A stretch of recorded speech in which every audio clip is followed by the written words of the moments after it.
आज हम बात करेंगे PCOS पे, जो कि बहुत कॉमन है आजकल। हमारे पास क्लिनिक में भी बहुत पेशेंट्स आ रही हैं फीमेल्स जिनमें हार्मोनल मसले मसाइल हैं। तो PCOS क्या है? मरहम YouTube चैनल को सब्सक्राइब करें और बेल के आइकन पर क्लिक करें।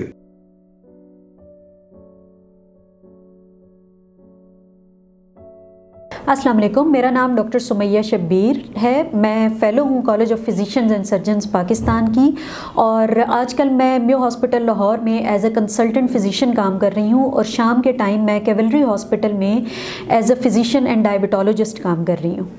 मेरा area of interest diabetes manage करने में और थायराइड गिलड़ के मसले मसाइल और औरतों में हार्मोन्स के मसले मसाइल से ज़्यादा मेरा ताल्लुक़ है।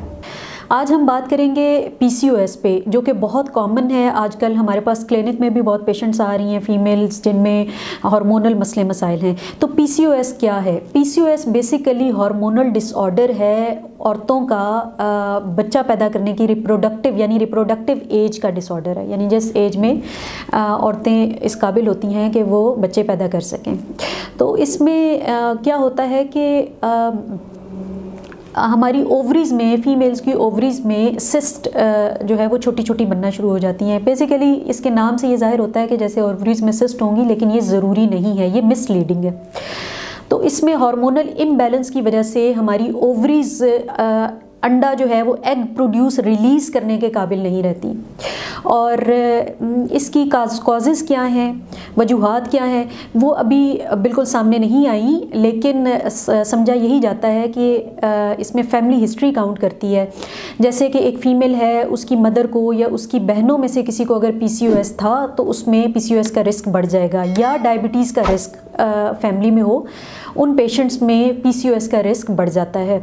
और तीसरे नंबर पर जो मेजर बात है वो लाइफस्टाइल है। हमारा चूँकि लाइफस्टाइल अनहेल्दी ज़्यादा हो चुका है आजकल, मैकडॉनल्ड्स और होटल्स का जो है वो होटलिंग ज़्यादा करते हैं लोग, जिसकी वजह से वेट गेन ज़्यादा हो रहा है। वेट गेन जब ज़्यादा होता है तो उसमें ओवरीज जो हैं वो उनका फंक्शन सप्रेस हो जाता है, हार्मोनल इम्बैलेंस स्टार्ट हो जाता है, और पॉलीसिस्टिक ओवेरियन सिंड्रोम डेवलप होना शुरू हो जाता है। तो बेसिकली इट्स अ सिंड्रोम का मतलब ये होता है कि जिसमें एक से ज़्यादा चीज़ें ऐड अप हो रही होती हैं।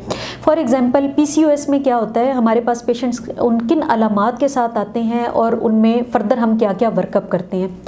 अलामात जो है वो PCOS में मेजर कंप्लेंट जो है वो एज वाइज होती है, उसमें मैरिटल स्टेटस काउंट करता है। फॉर एग्जांपल जो अनमैरिड लड़कियां हैं उनकी ज़्यादातर ये इश्यूज़ होते हैं कि उनके इरेगुलर पीरियड्स हो रहे होते हैं, उनमें वेट गेन हो रहा होता है, और इसमें PCOS में मर्दाना हार्मोन की ज़्यादती की वजह से लड़कियों को एक्ने के मसले मसाइल, चेहरे पर गैर ज़रूरी बालों का आना, जिस्म पे पूरे जिस्म पर बालों में इजाफा हो जाना और सर के बाल ज़्यादा गिरना, इस तरह के मसले मसाइल के साथ लड़कियां आती हैं।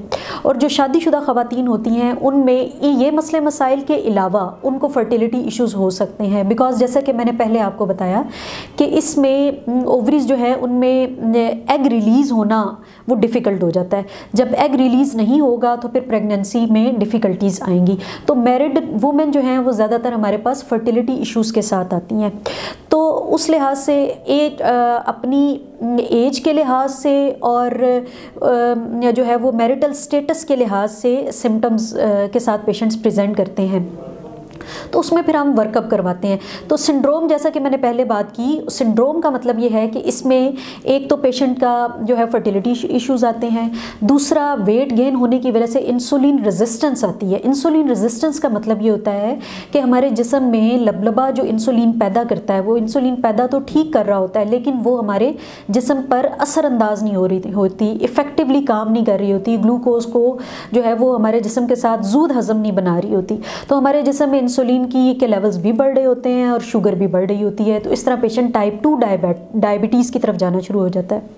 तो एक तो ये मसला होता है। दूसरा, ये पेशेंट जो है वो प्रोन होते हैं कि इनमें हाई ब्लड प्रेशर होना शुरू हो जाता है, और इसके अलावा इनमें फास्टिंग लिपिड प्रोफाइल जो हम यूजली पेशेंट्स में करवाते हैं, कोलेस्ट्रॉल जो है वो उनमें बढ़ना शुरू हो जाता है। फास्टिंग लिपिड प्रोफाइल का टेस्ट करवाते हैं तो उसमें कोलेस्ट्रॉल प्रोफाइल इनकी ख़राब आती है। तो बेसिकली इट्स अ सिंड्रोम।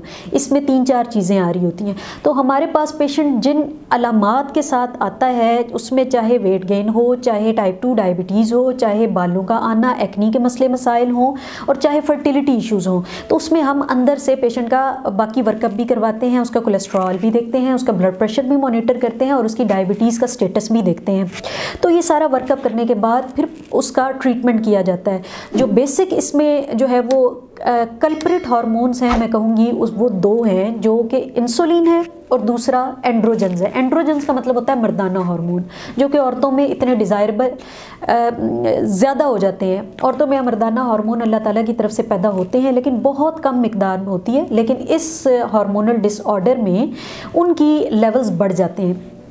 तो ये दो हार्मोन्स, इंसुलिन और मर्दाना हार्मोन, इन दोनों को कंट्रोल करना हमारा मेन मकसद होता है ट्रीटमेंट में।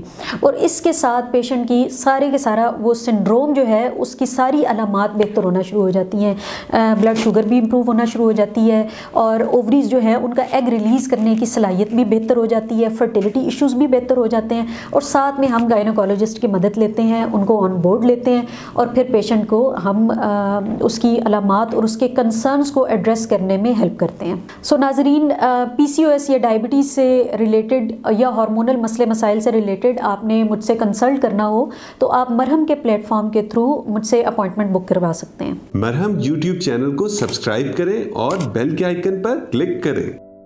अभी मरहम ऐप डाउनलोड करें और किसी भी मसले के लिए 2000 से ज्यादा स्पेशलिस्ट डॉक्टर से ऑनलाइन ऑडियो या वीडियो कॉल के जरिए बात करें।